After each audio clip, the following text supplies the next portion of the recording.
प्रभु राम देव भगवान अल्लाह खुदा ईश आदि नाम एक ही शक्ति के हैं। वो कैसा है, कहां है, कैसे मिलता है, किसने देखा है? ये प्रश्नवाचक चिन्ह पूर्ण रूप से हटाने के लिए अवश्य सुनिए जगत गुरु तत्वदर्शी संत रामपाल जी महाराज के अमृत वचन, सर्व पवित्र धर्मों के पवित्र शास्त्रों के आधार पर। परम पिता परमात्मा सारी सृष्टि के रचनहार कुल मालिक कबीर देव कबीर परमेश्वर अपनी प्यारी आत्माओं को काल के जाल से छुड़वाने के लिए इस काल लोक में आते हैं। वो पूर्ण परमात्मा अपने आप को छुपाकर एक जन साधारण संत भक्त कवि दास की भूमिका करते हैं। उस परमात्मा को ये काल पहचान नहीं पाता कि वास्तव में ये भगवान है या वैसे ही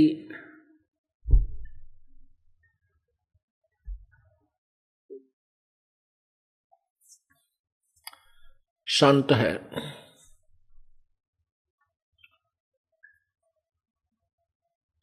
उस समय परमेश्वर अपनी प्यारी आत्माओं को वो यथार्थ ज्ञान देता है जिसको काल भगवान ने छुपा रखा होता है। काल भगवान अर्थात ये ब्रह्म ज्योति निरंजन, इसको श्राप लगा हुआ है 1,00,000 मानव शरीरधारी प्राणियों के सूक्ष्म शरीर को खाने का। सूक्ष्म शरीर जो है, सूक्ष्म शरीर जिसको बोलते हैं सूक्ष्म शरीर, इसमें जीवात्मा मरती नहीं, लेकिन अपने जीवन में जो भी इसने विकार किए हैं, जैसा खट्टा मीठा कड़वा शराब मांस तमाकू आहार किया है, उसका कुछ अंश सूक्ष्म शरीर के अंदर समावेश हो जाता है। आप देखते हो कि मानव समाज विकारों की तरफ बहुत तेजी से दौड़ता है।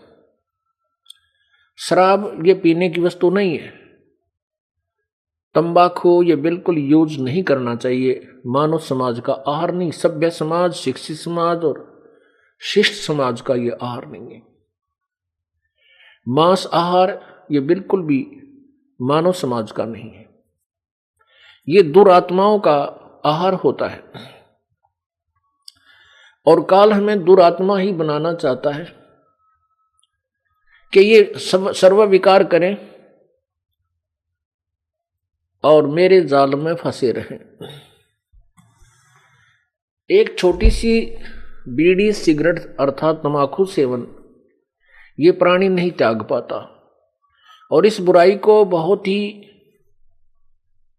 संघर्ष से स्वीकार करता है। क्योंकि जब ये स्टार्ट होता है, कोई भी बच्चा, कोई पुरुष या स्त्री, बहन बेटी भाई, जब इस विकार की तरफ अग्रसर होते हैं, वो तंबाकू सेवन करने लगते हैं, बाई हुक्का या सिगरेट बीड़ी किसी भी तरीके से, तो उसका शरीर स्वीकार नहीं करता। जब वो कस लगाता है, धुआं अंदर जाते ही आंखों में पानी, बहुत बुरी तरह खांसी उठती है, क्योंकि शरीर की प्रकृति उसे स्वीकार करना नहीं चाहती। हम इसके साथ जोर जबरदस्ती करके देखम देखा दूसरों को देख करके इस बुराई को ग्रहण कर ही लेते हैं और फिर इसको छोड़ना बड़ा कठिन हो जाता है। क्योंकि मन जो है ये काल है, ये चाहता है ये ऐसे व्यसन करे जो तेरे को ज्यादा स्वादिष्ट हो। जब ये सूक्ष्म शरीर को तपस्या के ऊपर भूनता है तो उसमें से ये गंध निकालता है। पूर्ण परमात्मा की शरण में आने के उपरांत ही प्रभु की कृपा से ये मन जो है बुराइयां त्यागने लगता है। परमात्मा की कृपा से ही ये सब बीड़ी, शराब, मांस, तंबाकू आदि को ये प्राणी त्याग पाता है।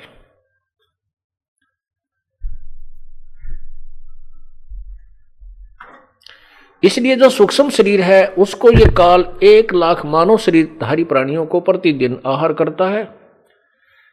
अपने छोटे पुत्र शंकर तमोगुण संशिव जी से संहार करवाता है और फिर अपनी तपस्या पर इनको भून कर खाता है। तपस्या पर जीव मरते नहीं, लेकिन मरने से भी बुरी दुर्गति हो जाती है। वो परमात्मा आकर के हमें इस काल के जाल को समझाते हुए बताते हैं,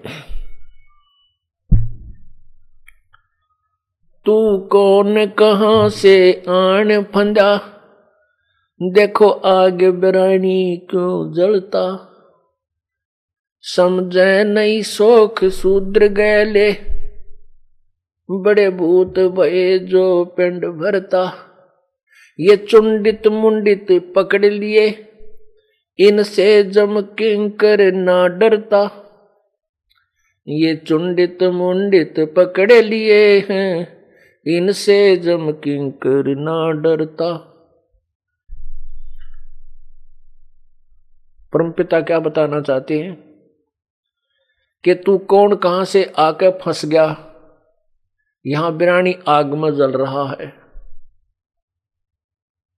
बिरानी आग में हम कैसे जलते हैं? अपनी मोह ममता के कारण हम पुत्र, पुत्री, संपत्ति, माता पिता, भाई बहन, यदि किसी को कोई आपत्ति आ जाती है, किसी की मृत्यु हो जाती है, टक्कर मार मार कर होते हैं। तो परमात्मा कहते हैं ये काल ने तुम्हें यहां सताने के लिए, त्रास देने के लिए इस व्यवस्था अच्छी कर रखी है, और ये जीव के बस की बात नहीं है कि इन त्रास को ना महसूस करे।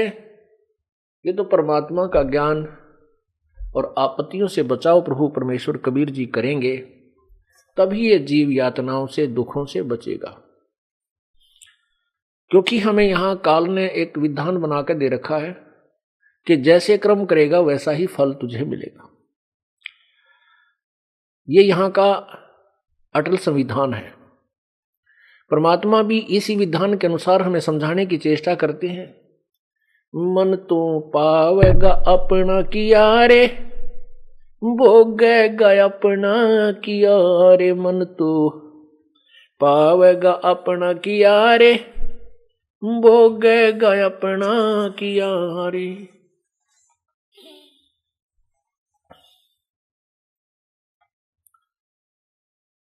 तो परमात्मा कहते हैं कि तुम क्यों ना ऐसे कर्म करो जिनका भोग अच्छा हो, ऐसे पाप क्यों करते हो जिनका भोग अच्छा नहीं है,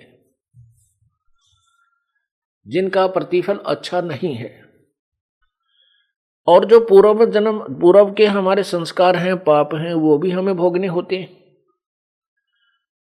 तो परमात्मा पूर्ण ब्रह्म हमें बताते हैं कि तुम हमारी शरण में रहो, हमारे विधान अनुसार साधना कीजिए, मर्यादा में आजीवन रहिए, तेरे पूर्व जन्म के सभी पाप कर्मों को नष्ट कर दूंगा, नाश कर दूंगा।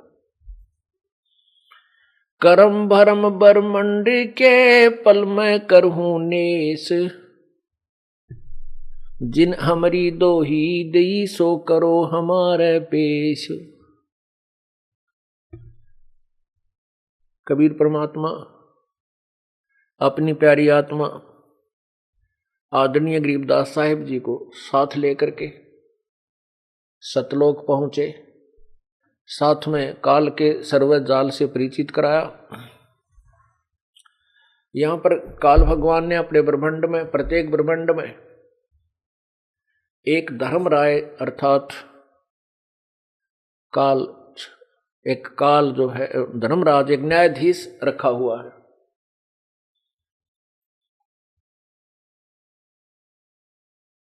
और उस न्यायाधीश को आदेश है कि जो भी जैसे कर्म करे वैसा ही फल उसको देना है, उसमें कोई परिवर्तन नहीं किया जा सकता। पूर्ण परमात्मा कबीर परमेश्वर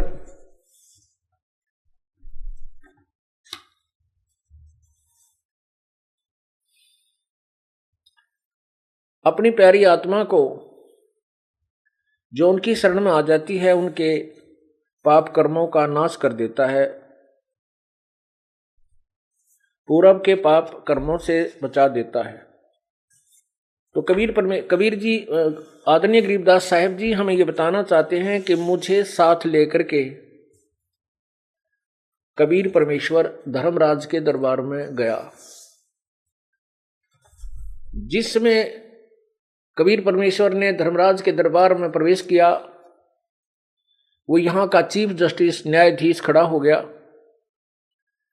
और करबद्ध होकर के परमात्मा को अपनी ही चेयर पर विराजमान करने के लिए प्रार्थना करने लगा। इस दृश्य को देखकर आदरणीय गरीबदास साहिब जी अचंभित हो गए कि ये महात्मा, ये छोटा महात्मा, ये जिंदा, इसके सामने ये धर्मराज भी हाथ जोड़े खड़ा है। उस सब दृश्य को देख करके, सब लोगों को देख करके आदरणीय गरीबदास साहिब जी ने अपने परमेश्वर कबीर देव की, कबीर परमेश्वर की, कबीर प्रभु की कैसी कलम तोड़ महिमा गाई है। आंखों देखा दृश्य, आंखों देखा हाल उस प्यारी आत्मा ने, उस महान आत्मा ने लिखा है।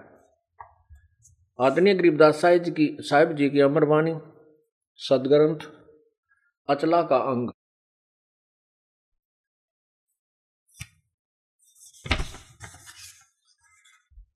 ग्रीपंजा दस्त कबीरी का, सिर पर रखो हंस, यम किंकर चंपे नहीं, उधर जावे तेरा वंश। कहते हैं अपने कबीर परमेश्वर का पूर्ण पंजा अपने शीश पर रख। परमेश्वर कबीर जी का पंजा कैसे शीश पर रहेगा? हम पूर्ण संत की तलाश खोज करके उस कबीर परमेश्वर के कृपा पात्र तत्वदर्शी संत की शरण ग्रहण करेंगे और फिर उसके द्वारा दिए गए उस सत्य नाम और सार नाम का हम आजीवन जाप करेंगे और मर्यादा में रहेंगे, तो आपके ऊपर कबीर परमेश्वर का पंजा बना रहेगा। कहते हैं यदि तुम ऐसे लगे रहोगे तुम्हारी 101 पीढ़ी तक को पार कर दूंगा, 101 पीढ़ी को पार कर दूंगा। परमात्मा की वाणी बिल्कुल भी गलत नहीं हो सकती क्योंकि वो समर्थ है। इसलिए गरीबदास साहिब जी कह रहे हैं, पंजा दस्त कबीरी का, सिर पर रखो हमसे, यम किंकर चंपे नहीं, उधर जाएगा वंश। खानदान पार हो जाएगा तेरा आने वाला। गरीब दर्द बंद दरवेश हैं, सतगुरु पुरुष कबीर, नाम लिए बंद छूटे है, ये टूटे यम जंजीर। उस कबीर परमात्मा का वास्तविक नाम जाप करने से, नाम लेने से इस काल के जंजीर अर्थात काल के सभी कर्मों के बंधन समाप्त हो जाएंगे, पाप कर्म नष्ट हो जाएंगे। गरीब सतगुरु पुरुष कबीर हैं, 3 लोक तत्सार, कोट 49 पृथ्वी, ये 14 भवन उधारे। गरीब सतगुरु पुरुष कबीर हैं, 3 लोक तत्सार, 2-4 की क्या चला, ये उतार हंस अपार। गरीब सतगुरु पुरुष कबीर हैं, 4 युग परवाने, ये झूठे गरुआ मर गए, हो गए भूत मसाने। पुण्यात्माओं, गरीबदास साहिब जी कितनी यथार्थ वाणी बोल रहे हैं कि एक कबीर परमेश्वर ही है जो मोक्ष दे सकता है और वो स्वयं भी मुक्त है। अन्य जितने भी गुरु सदगुरु जो नकली बने थे ये भूत बन जाते हैं, प्रेत योनि में जाते हैं। आपने राधा स्वामी पंथ के प्रवर्तक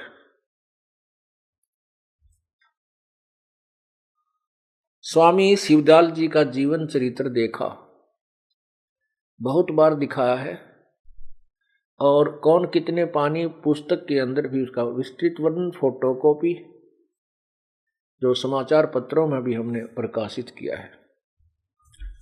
उसमें लिखा है कि स्वामी जी जब शरीर छोड़कर चले गए, उसके उपरांत उनकी एक प्रिय शिष्या बुक्की नाम की थी, उनके अंदर प्रवेश करके वो पहले की तरह हुक्का पीते थे। उसी का बनाया हुआ खाना स्वयं ही उसके शरीर में प्रवेश करके खाते थे। और सेठ प्रताप सिंह तथा शिव वो जो सालिग्राम जी, वो दोनों बुक्की से के आगे प्रार्थना करते थे और बुक्की के अंदर वो शिवदयाल जी प्रेत रूप में बोल के उनको शिक्षा देता था।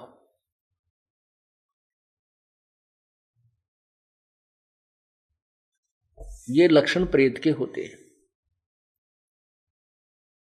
तो यहां पर आदरणीय गरीबदास साहब जी कह रहे हैं, गरीब सतगुरु पुरुष कबीर हैं ये चारों युग परवान, झूठे गुरु आ मर गए वह हो गए भूत मसान, शमशान घाट पर वह भूत बन बैठे झूठे गुरु। गरीब झूठे गुरु के आश्रय कदे ना उदर जीवे, साचा पुरुष कबीर है आद्य परम गुरु पीवे।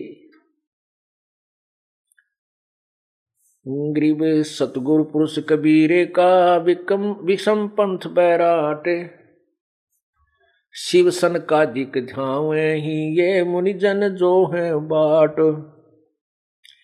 गरीब सतगुरु पुरुष कबीर की कोई ना चल है गैल, बिना पंथ पग धरत हैं गगन मंडल में सैल। गरीब पग से ती दुनिया चले पंछी पर उड़ान, ऊंचा महल कबीर का जहां नहीं ऐसे जमी आसमान। गरीब नीम मंडेरन महल के नहीं घाट नहीं बाट, ऊंचा तख्त कबीर का कैसे कीजे साट। गरीब शंख स्वर्ग पर सैल है शंख स्वर्ग पर धाम, ऐसा अचरज देखिया वहां बिना नीम का गाम। अब यहां अचरज होता है कि अभी बिना नीम का गाम कैसे है सतलोक में। यह भी वैज्ञानिकों ने समस्या हल कर रखी है कि जैसे चंद्रमा और पृथ्वी के बीच में एक खाली स्थान है, उसको सन बोलते हैं, सुन्न वैक्यूम प्लेस। तो वहां पर दोनों ही का गुरुत्वाकर्षण 0 हो जाता है। उस क्षेत्र में जाकर के आप कोई भी वस्तु रख दीजिए, वो वहीं स्टेबल हो जाएगी, ऊंचे ऊपर नीचे नहीं जाएगी। वहां पर चाहे यहां से कोई महल बनाकर ले जाइए और बगैर नीम के वहां रख दीजिए, वहीं रुक जाएगा।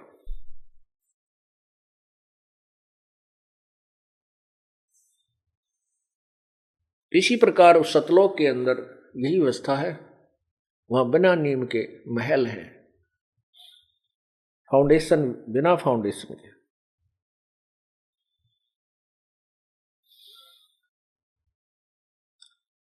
गरीब लख लख योजन उड़ते हैं स्वर नर मुनिजन संत, ऊंचा धाम कबीर का कोई न पावे अंते।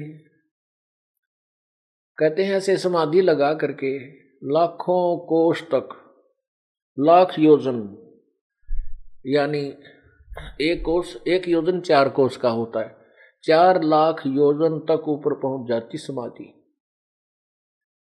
लेकिन उनकी समाधि सतलोक में नहीं जा सकती क्योंकि वो 16 शंख कोष की दूरी पर है।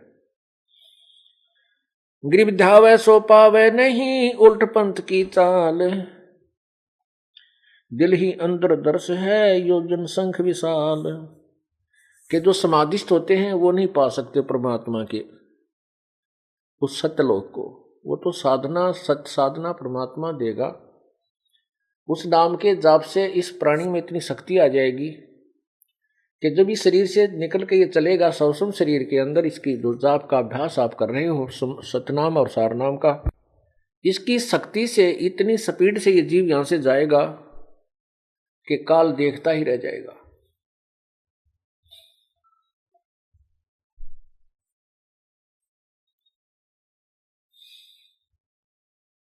गरीब जैसे अलल आकाश से कू रपती चरण लगाए, ऐसे हरिजन संत को ले चालत है ताए।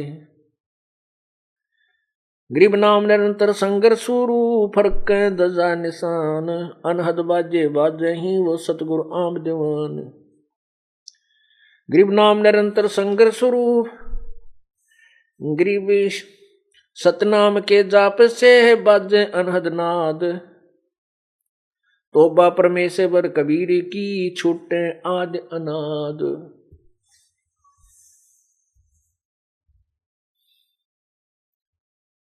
गरीब धर्मराय दरबार में। अब गरीबदास साहिब जी बताते हैं, वो आंखों देखा कि धर्मराय दरबार में दी कबीर तलाक, और मेरे भूले चूके हंस को तू पकड़िए मत कजाक। जैसे डांट मारते हैं ना बड़े अधिकारी छोटे अफसरों पे, ऐसे परमात्मा धर्मराज के दरबार में गया और धर्मराय ने कहा आओ परमेश्वर विराजमान होइए। तो परमात्मा खड़े खड़े उसको अपनी समर्थता का प्रमाण गरीबदास जी महाराज को दे रहे हैं। उस काल को, उस धर्मराज को डांट लगा रहे हैं और कहते हैं कि तुम मेरे भूले चूके हंस को पकड़ना मत कजाक। अब ये बहुत जबरदस्त शब्द परमात्मा ने उस न्यायाधीश को बोले हैं, यहाँ के चीफ जस्टिस को।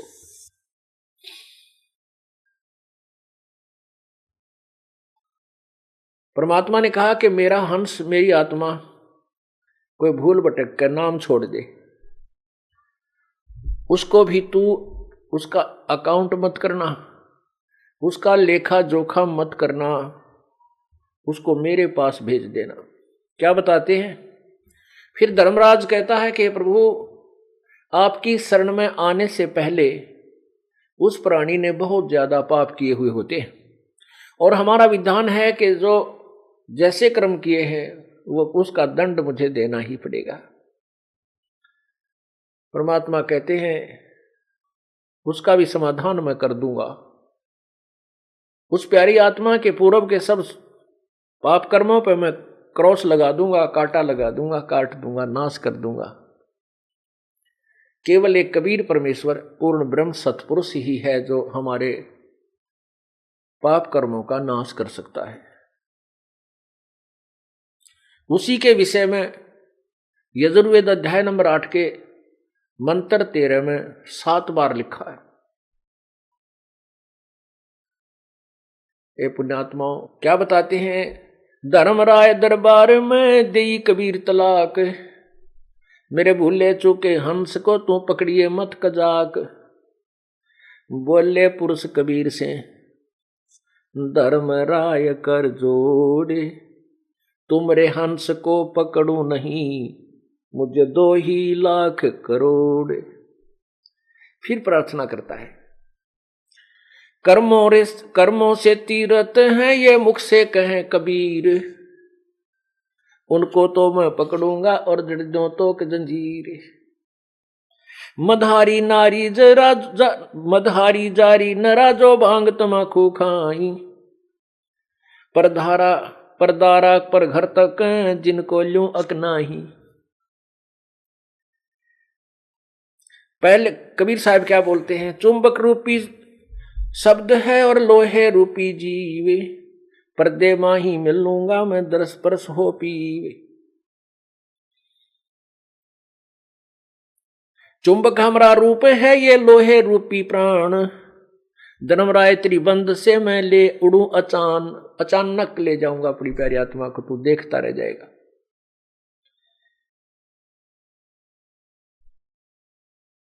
तो क्या कहता है? मदहारी जारी नरा, मद आहारी, मांस और मदिरा जो आहार करते हैं और जारी करते हैं, परतरिया गमन करते हैं, कहते हैं प्रभु उनको मैं पकड़ूं या नहीं पकड़ूं।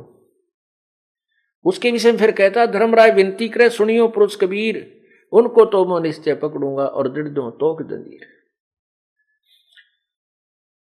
अब क्या कहते हैं परमात्मा?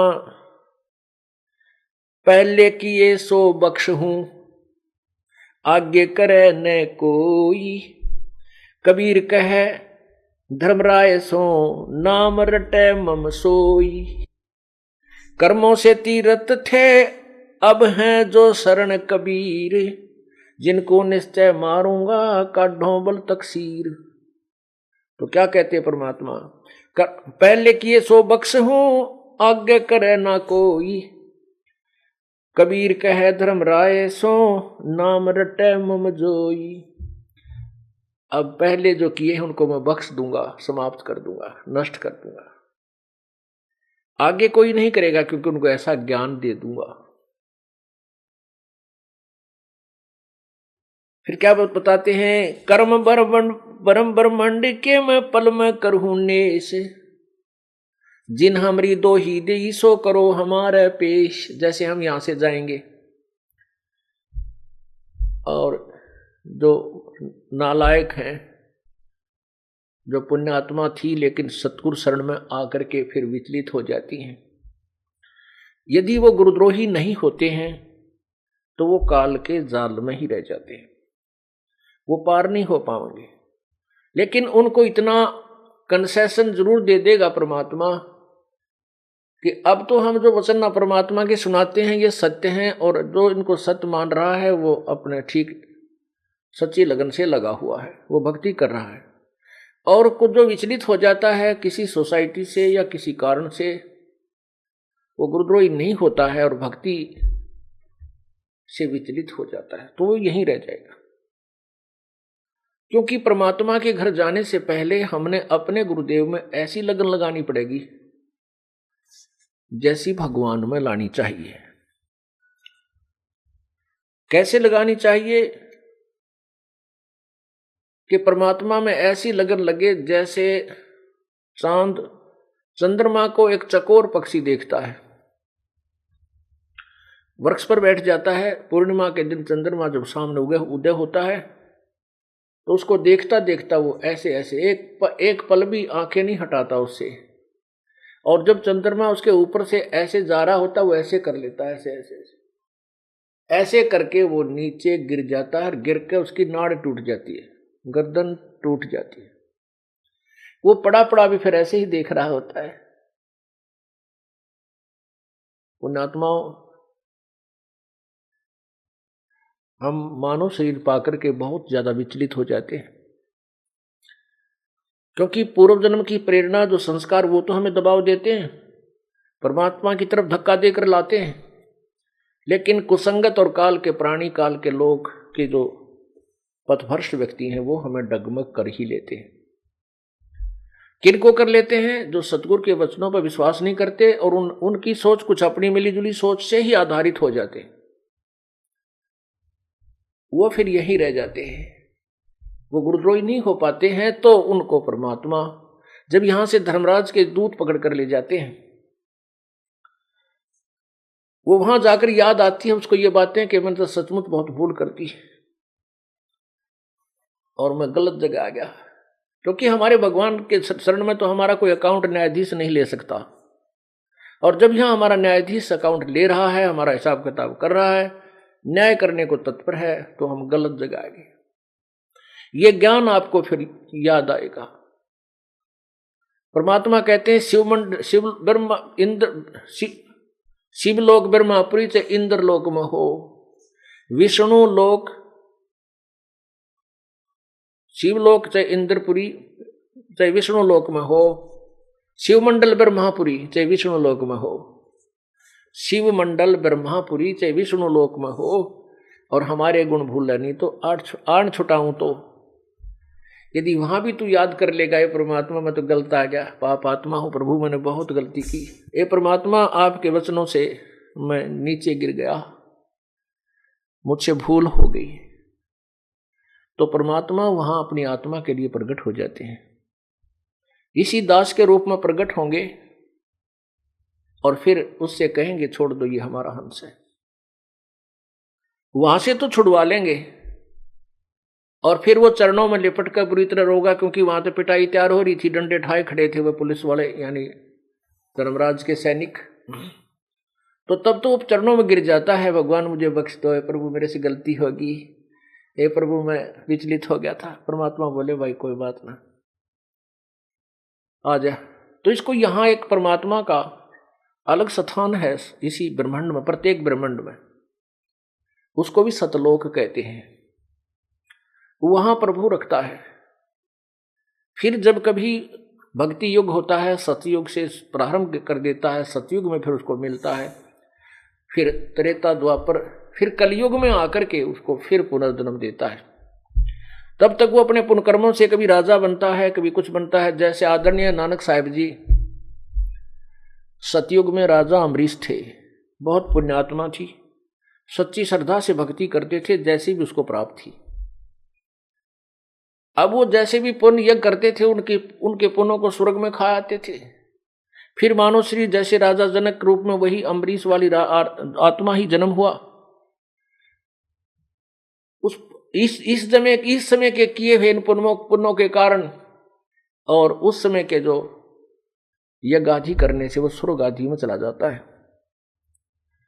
और फिर राजा जनक रूप में भी उसने खूब डट के भक्ति की, सुप्रसिद्ध संत कहलाए राज करते हुए भी।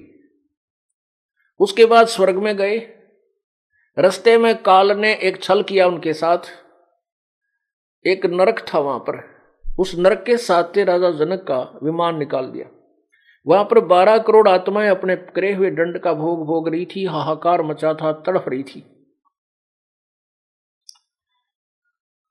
तब राजा जनक ने अपना विमान रुकवाया और कहा कि पार्षदों अर्थात संचालकों, इसको रोको और पता करो या रोने की आवाज का क्या कारण है, कौन चिल्ला रहा है, उनको क्या तकलीफ है। उन धर्मराज के दूतों ने, देव दूतों ने बता दिया कि हे प्रभु, हे राजन, यहां पर एक नरक है, उसमें सब अपने किए हुए कर्म का दंड भोग रहे हैं। राजा ने कहा कि नहीं, उनको छुड़वा दो। तो उन देवदूतों ने कहा कि यहां आपका हुक्म नहीं चलेगा राजन, आप यहाँ के राजा नहीं, यहाँ के धर्मराज राजा हैं, धर्मराज, उन्हीं के आदेश से कुछ हो सकता है। तो उन्होंने कहा धर्मराज को से मेरी बात कराओ। धर्मराज वहां पहुंच गए और कहा राजन आप चलिए, ये तो अपने किए हुए कर्म का दंड भोग रहे हैं, आप आगे चलिए। क्योंकि दया, एक ऐसी बेतुकी दया भी हमें ले डूबती है। दया अवश्य होनी चाहिए, लेकिन अपने पैर पर कुहाड़ा मार कर दया नहीं होनी चाहिए। क्योंकि हमने सतलोक में जाना है और उसके लिए हमने अपनी कमाई को बर्बाद नहीं होने देना है। अपना, ठीक है, जो भी अपना माता है, पिता है, भाई बहन, मित्र, रिश्तेदार, कोई सखा है, सखी है, उनको भी परमात्मा के चरणों में लगा दीजिए और कहिए कि आप अपनी कमाई कर और अपना धन जोड़ साहूकार हो जा, सेठ बन। आप अपनी कमाई से कितने दिन दूसरे को सहयोग दे सकते हो, आप अपने मित्र को कितना सहारा दे सकते हो, अपने भाई को, बहन को तुम कितने दिन सहारा दे सकते हो? नहीं दे सकते, चाहे अरबपति चाहे खरबपति क्यों ना हो। उनको भी अपना व्यवसाय में लगाना पड़ेगा, तभी वो सफल होंगे। तो ऐसे ये दया का जो दौर है, इसको ना समझ करके हम बर्बाद कर देते हैं, अपना जीवन खोल बैठते हैं। तो राजा जनक जी ने कहा कि मैं ये नहीं जाऊंगा, या तो मुझे भी यहीं रखो, ना इन सबको यहां से छोड़ के स्वर्ग ले चलो। तो उस समय धर्मराज ने कहा कि एक उपाय है इसका, आप अपने कुछ पुण्य इनको संकल्प कर दीजिए, इनको दान कर दीजिए, फिर हम इनको यहां से निकाल के स्वर्ग ले चलेंगे। राजा जनक ने आओ देखा ना ताव देखा, अपने 50% पुण्य उनको दान कर दिए। उनके कारण वो जितने भी आत्माएं नरक के अंदर दुख पा रही थी, उनको उठाकर निकाल लिया, अलग से विमान में बैठाया और सतलोक में जो स्वर्ग लोक में भेज दिया। वही राजा जनक जो 50% अपने जन्म बर्बाद कर दिए थे पुण्य, 50% को आधे कर्मों का भोग स्वर्ग में भोग कर वो फिर कलयुग में श्री नानक जी के रूप में, संत नानक जी के रूप में अवतरित हुए, जन्म हुआ। ये वही पुण्यात्मा थी जो पहले कभी किसी समय परमात्मा की शरण में लगे हुए थे किसी कलयुग में, और फिर ऐसे ही विचलित हो गए थे। अब ठीक है, उनको दो राजा भी जन्म मिले। पहले राजा अम्बरीश रूप में उनके नौकर होते थे, सैनिक होते थे। राजा जनक रूप में उनके नौकर होते थे सैकड़ों हजारों की संख्या में। और अब वही पुण्यात्मा स्वयं नौकर लगी है। एक नवाब के सुल्तानपुर में, एक नवाब के यहां मोदी खाने में स्वयं नौकर लगी। परमात्मा का विधान है, जो जन हमारी शरण है ताका हूं मैं दासे, गैल गैल ला गया फिरूं जब तक धरती आकाशे। पुण्यात्माओं वो परमात्मा फिर आए, जिंदा महात्मा के रूप में वहां बेई नदी पर प्रकट हुए, जहां गरीब नानक साहब जी वहां स्नान करने के लिए जाते थे। वहां से उनको सतलोक लेकर गए, सचखंड दिखाया और पूरा व्यवस्था दिखा करके वापस छोड़ दिया तीसरे दिन। तब उस प्यारी आत्मा ने कहा था कि काशी में जाकर देखा उस पुण्यात्मा को, परमात्मा को, जो सतलोक में देखा था। सामने देखकर कहा था, फाई सूरत मुल्क की वेश, ए ठगवाड़ा ठगी देश, खरा सियाणा भोता वार, ये धानक रूप रहा करता। अब उस प्यारी आत्मा की आवाज को कोई नहीं पहचान रहा। उसको सब नानक जी को कहते हैं तो पागल है, पंजाब से आया है, एक जुलाहे को, धानक को, और ये भगवान कहता है, ये मजदूर को झोंपड़ी में रहता है। तब परमात्मा ने उसे कहा था कि आप मेरे गवाह बन गए हो, इनसे मत टकराओ, मेरी महिमा का गुणगान करो। तो 12 वर्ष तक नानक जी इधर उधर परमात्मा की महिमा का गुणगान करते रहे। फिर प्रभु उनसे मिले और कहा कि पुण्यात्मा, अब आप विश्राम करो, अपनी भक्ति करो, सार नाम प्राप्त करो और बैठ कर भजन करो। तो पिछले लास्ट के 16 वर्ष अपने घर पर जाकर नानक साहब ने अपने खेतों में खेती की बच्चों के साथ और अपने सतलोक प्राप्त हुआ। तो कहने का भाव यह है कि हम जैसे परमात्मा के चरणों में लगे हैं, अब हम कलयुग में पीछा छुड़वा सकते हैं। और यदि हम ऐसे फिर लटकम पटकम रह गए तो फिर और जन्म बढ़ जाएंगे। पुण्यात्माओं, यहां कोई भी सुखी नहीं है, कोई भी सुखी नहीं है। चाहे कोई राजा बन जाए, उसकी महादुर्गति, उच्च अधिकारी बन जाए, बेशक हमने कार और कोठी लाल बत्तियों में जाता देखा, उसका परेशानी 24 घंटे टेंशन रहती है।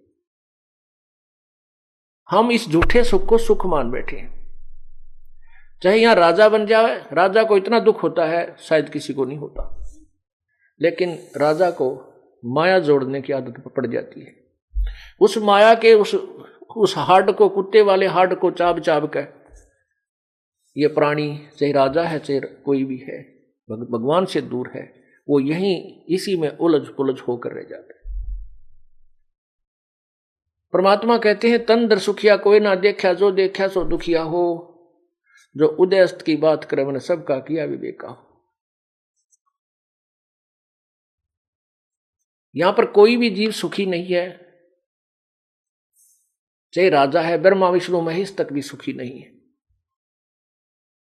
कहते साच कहूं तो जग नहीं माने, झूठे जगपति आई हो, ये ब्रह्मा विष्णु शिव जी दुखिया जिन ये राह चलाई हो। परमात्मा कहते मैं साची कहता हूं तो मारने धावे हैं, और झूठी बात को ये स्वीकार करे बैठे हैं कि ब्रह्मा विष्णु महेश सर्वशक्तिमान है, इनकी पूजा से मोक्ष होता है। नहीं, इनका अपना भी मोक्ष नहीं है, ये स्वयं भी जन्म मृत्यु के 84 लाख योनियों के चक्कर में ही है।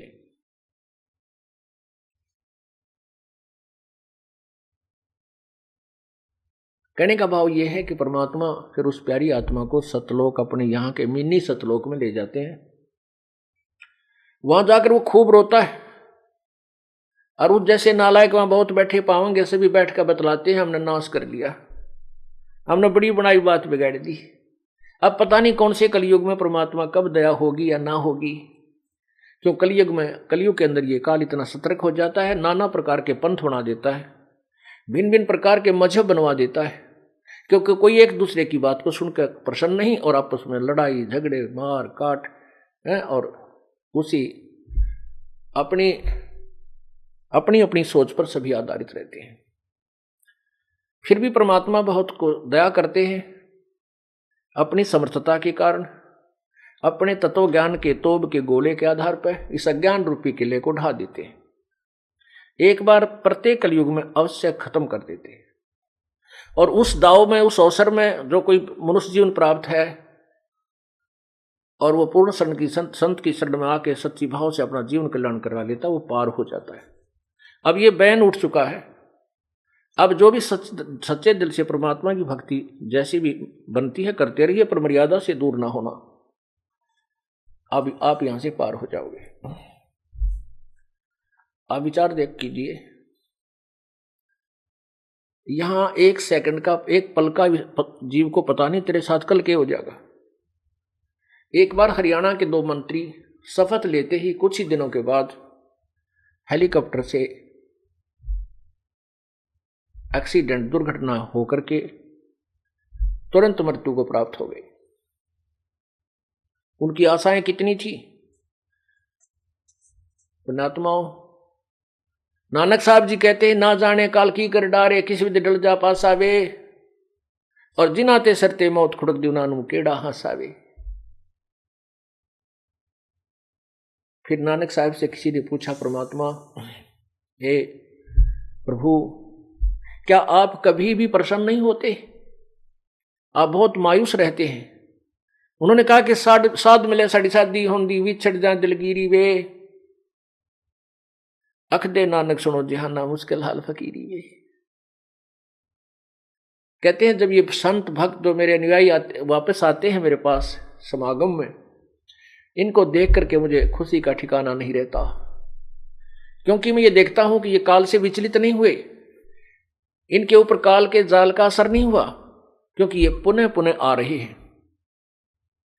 और जो नहीं आते हैं उनसे पता लग जाता है कि वो काल न के जाल में फंस चुके हैं, वो चाहे कितने सियाने बन रहे हो, क्योंकि ये पैमाना, ये थर्मामीटर इस दास के पास है कि कौन कैसा चल रहा है, इसकी कैसी भक्ति है।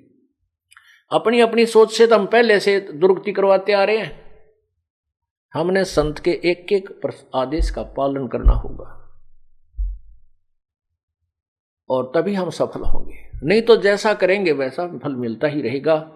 अन्य साधनाओं से ये फिर भी आपको करोड़ गुना, असंख्य गुना ज्यादा लाभ देगी ही देगी, लेकिन मोक्ष से वंचित रह जाओगे। फिर मोक्ष से वंचित रह गए तो फिर साधना क्या किया?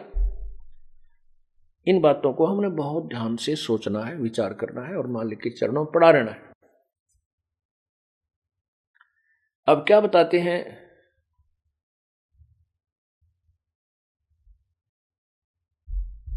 कर्म शिव मंडल ब्रह्मापुरी जो विष्णु लोक में होए, हमरे गुण भूला नहीं तो आन छुटाऊं तो ही।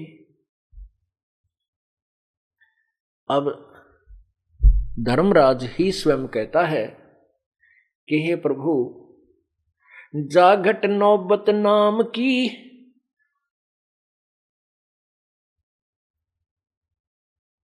जाकू पकड़े कोने, खाली को छोड़ू नहीं यारी ती जिनकी जून। जिनके अंदर नाम का नगारा बज रहा है, जिनका नाम स्वस्थ है, जिनका नाम खंडित नहीं है, उनको मैं नहीं पकड़ सकता। और जो उसके रहित हो चुके हैं, खाली हो चुके हैं, खंडित हो चुका है, उनको मैं पकड़ूंगा, क्योंकि वो तो 84 लाख योनियों में जाने के योग्य ही हैं।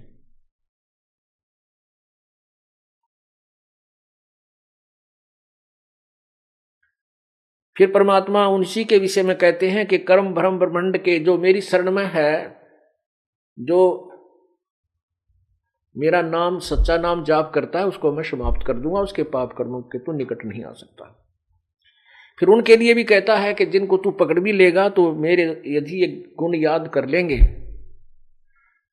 शिव मंडल ब्रह्मापुरी से विष्णु लोक में हो। अब जैसे आपको हमने प्रथम मंत्र दिया है इस दास ने, उसमें इन प्रभुओं की मजदूरी है।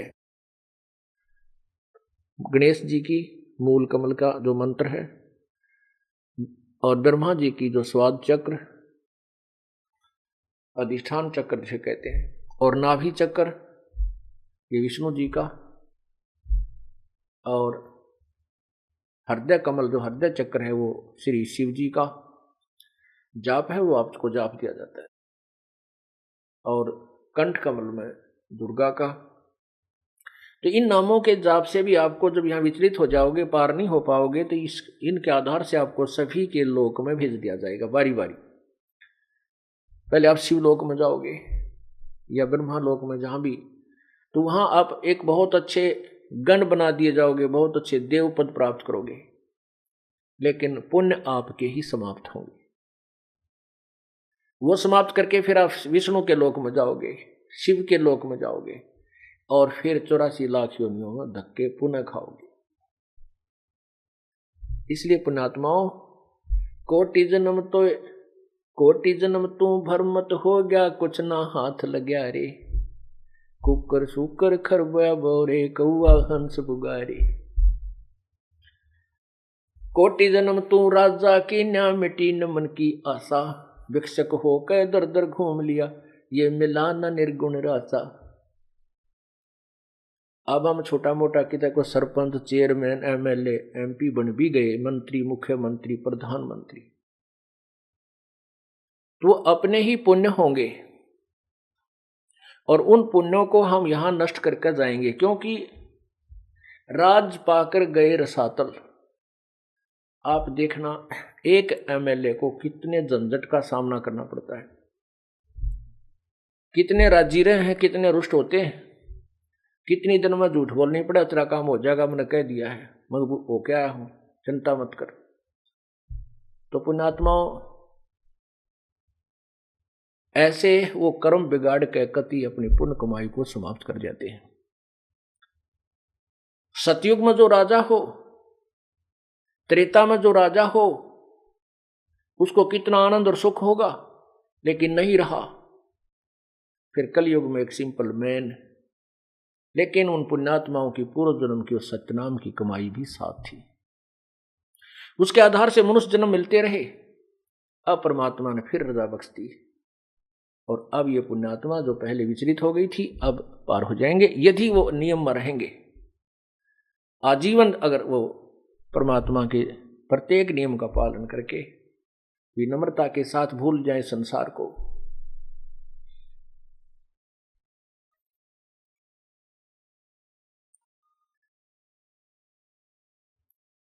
त्रिलोकी का राज है ये ब्रह्मा विष्णु महेश, ऊंचा धाम कबीर का सतलोक परदेश। अंतकोट अवतार हैं ये माया के गोविंद, करता हो अवतरे ये फेर पड़े जगपंद।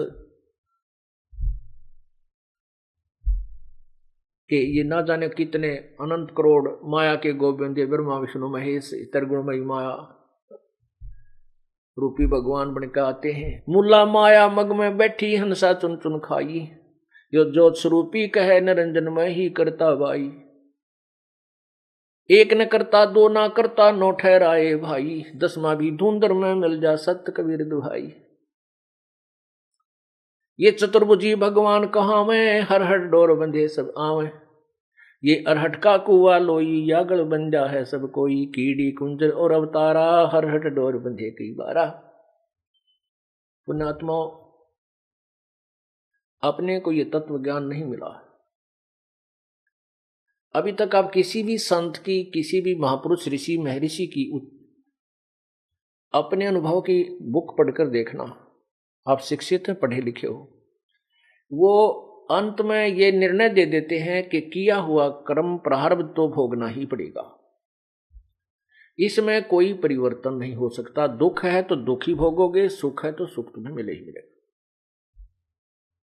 ये उनका अटल नियम बताते हैं प्रभु का, लेकिन ऐसा नहीं है। हमारे वेद शास्त्र कहते हैं कि मासा घटे ना तिल बधे, और परमात्मा की अमर वाणी सबसम वेद भी कहता है मासा घटे ना तिल बधे, ये विध ना लिखे जो लेख, लेकिन सच्चा सतगुरु मेट के ऊपर मारा मेघ। यही प्रमाण पवित्र यजुर्वेद दे रहा है। 8वें अध्याय के 13वें श्लोक में, मंत्र में, आप देखिएगा, ये देखिएगा यजुर्वेद,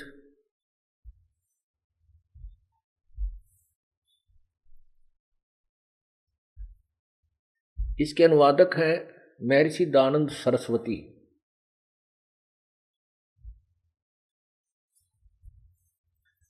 इसके ये कहाँ से प्रकाशित है? प्रकाशक हैं सर्वदेशी कार्य प्रतिनिधि सभा 2/5 महर्षि दयानंद भवन, रामलीला मैदान, नई दिल्ली। यजुर्वेद भाष्य संपूर्ण 40 अध्याय, महर्षि दयानंद सरस्वती कृत। मुद्रक है Prince offset printers, Pataudi house, Daryaganj, नई दिल्ली। इसमें देखिएगा 8वें अध्याय का, ये है 8वां अध्याय,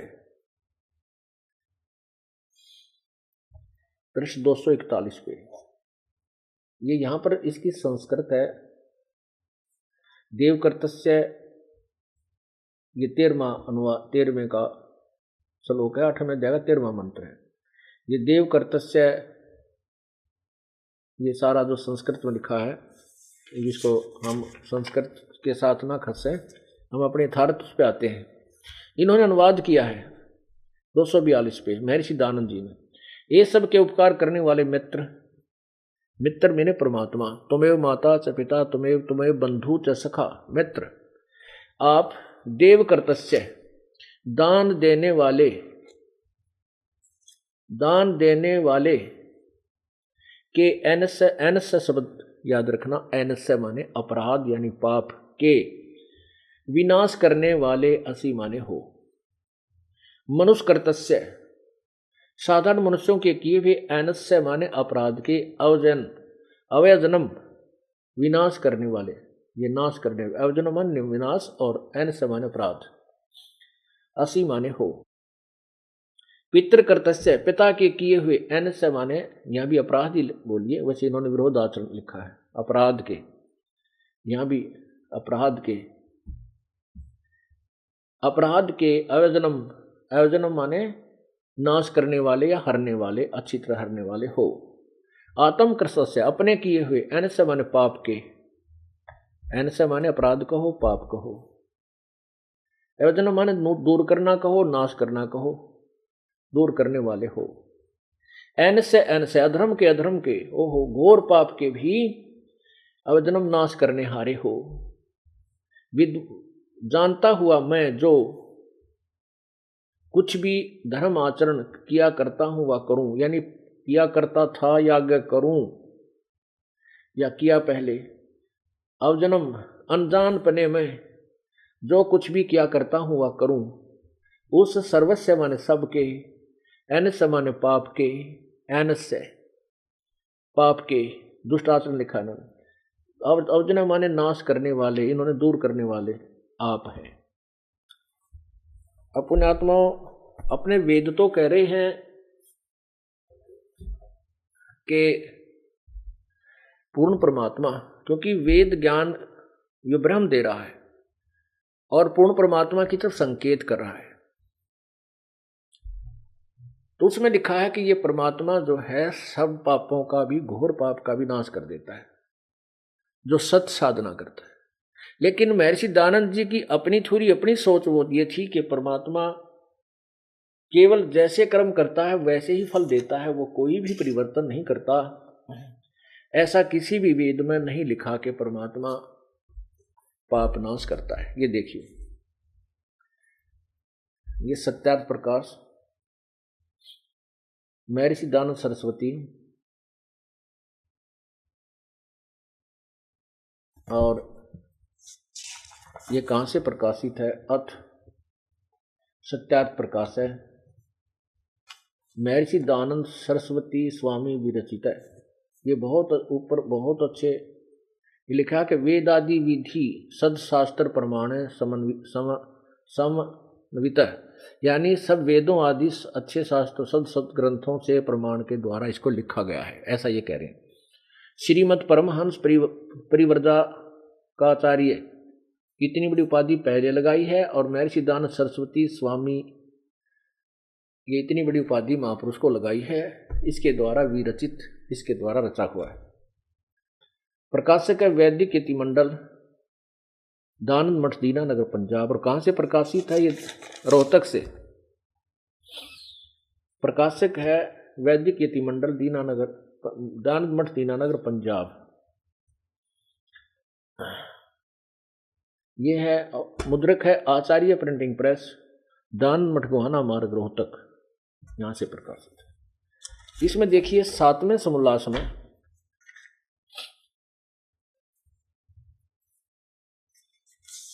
ये देखना 154 पृष्ठ पे सप्तम समोल्लास, सप्तम समोल्लास है, पृष्ठ 154, 154। प्रश्न है कि ईश्वर साकार है व निराकार। प्रश्न है ईश्वर साकार है व निराकार। उत्तर महर्षि जी का निराकार। यहां प्रश्न, परमेश्वर अपनी स्तुति प्रार्थना, परमेश्वर की स्तुति प्रार्थना उपासना करनी चाहिए व नहीं? उत्तर स्वामी जी का करनी चाहिए। प्रश्न, क्या स्तुति आदि करने से ईश्वर अपना नियम छोड़कर स्तुति प्रार्थना करने वाले का पाप छुड़वा देगा? उत्तर नहीं। तो फिर स्तुति प्रार्थना क्यों करना? प्रश्नकर्ता कहता है फिर स्तुति प्रार्थना की आवश्यकता ही क्या है? उत्तर स्वामी जी का गुण के करने का फल अन्य ही है। प्रश्नकर्ता कहता है क्या है? स्वामी जी का उत्तर है स्तुति से ईश्वर में प्रीति, उसके गुण कर्म स्वभाव से अपने गुण कर्म स्वभाव का सुधरना, और प्रार्थना से निरअभिमानता, उत्साह और सहाय का मिलना, उपासना से परब्रह्म से मेल और उसका साक्षात्कार होना। अब देखो इस पृष्ठ पे तो लिख रहे हैं परमात्मा निराकार है, और यहां सिद्ध कर रहे हैं परमात्मा का साक्षात्कार होता है, परब्रह्म से मेल, उससे मिलन हो जाता है। पुण्यात्माओं, यदि कोई कहे कि दवाई औषधि खाने से रोग समाप्त नहीं होता, नष्ट नहीं होता, उससे केवल पहलवान बनते हैं, तो क्या वो वैध है? नहीं। यदि कोई कहे कि साबुन लगाने से, पानी और साबुन का प्रयोग करके कपड़े को स्वच्छ किया जा सकता है, उत्तर मिले कि नहीं, साबुन लगाने से कपड़ा का मैल नहीं नाश होता, अपितु कपड़ा मजबूत बन जाता है। क्या उस व्यक्ति ने कभी जीवन में साबुन प्रयोग किया है या देखा है? नहीं। यही परिभाषा, यही जो है थ्योरी, यही सिद्धांत, यही व्याख्या महर्षि दयानंद की है। ये कहते हैं कि परमात्मा पाप नहीं काट सकता, और इधर कह रहे हैं परमात्मा निराकार है, वहां साकार सिद्ध करेंगे, परब्रह्म से मेल, दो भगवान सिद्ध कर दिए। जबकि ये कहते हैं मैं अनेक भगवान नहीं मानता, केवल एक ही प्रभु मानता हूं। इसी 7वें अध्याय के ही 152 पृष्ठ पे, 151 पृष्ठ पे ये देखिएगा, सप्तम समोल्लास है ये, और पृष्ठ 151 है, ये 150 है, इधर 151 हाथ से लिखा, यहां प्रिंट नहीं था। यहां क्या लिखा है कि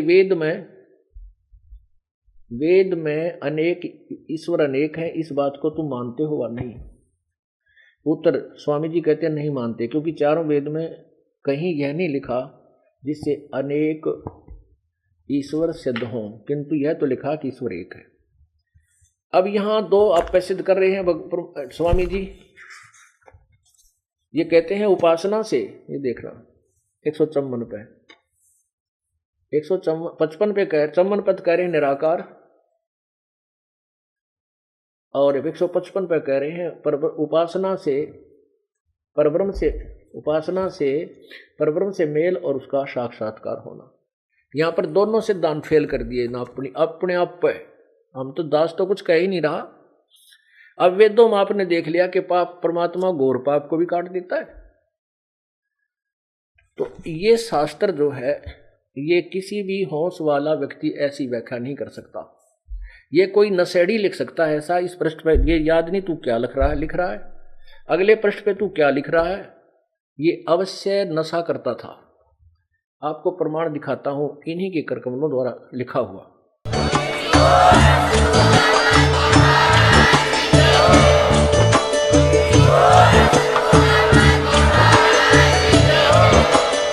आप सुन रहे थे जगत गुरु तत्वदर्शी संत रामपाल जी महाराज जी के मंगल प्रवचन। अधिक जानकारी के लिए विजिट कीजिए हमारी वेबसाइट www.jagatgururampalji.org। संत रामपाल जी महाराज जी के शुभ आशीर्वाद से पूरे विश्व भर में 500 से भी ज्यादा नाम दीक्षा केंद्र हैं, जिन पर संत रामपाल जी महाराज जी द्वारा ऑनलाइन निशुल्क नाम दीक्षा दी जा रही है। अपने नजदीकी नाम दीक्षा केंद्र का पता करने के लिए संपर्क करें 8222880541।